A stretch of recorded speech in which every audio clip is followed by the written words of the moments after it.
எல்லோருக்கும் இனிய பொங்கல் நல்வாழ்த்துக்கள்.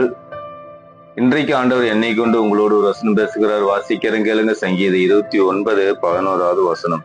கர்த்தர் தமது ஜனத்திற்கு பெலன் கொடுப்பார். கர்த்தர் தமது ஜனத்திற்கு சமாதானம் அருளி அவர்களை ஆசீர்வதிப்பார். சரிங்களா?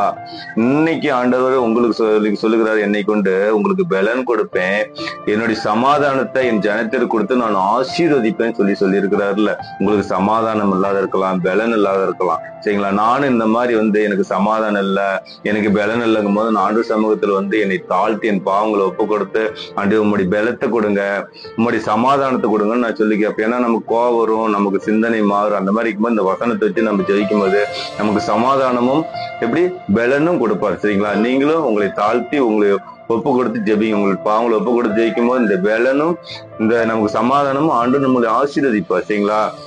உங்களுக்கு என்ன தேவையோ ஆண்டுகிட்ட ஒப்பு கொடுத்து ஜெபிங்க. இந்த வசனம் உங்களுக்குள்ளார கிரியை செய்யும். ஆண்டு உங்களுக்கு ஜெயம் கொடுப்பார். உங்கள் துக்கம் சந்தோஷமா மாறும். சரிங்களா? கர்த்தர் உங்களுக்காக யாவையும் செய்து முடிப்பார். உங்கள் துக்கம் சந்தோஷமா வரும். கர்த்தருக்கு ஸ்தோத்திரம். God bless you.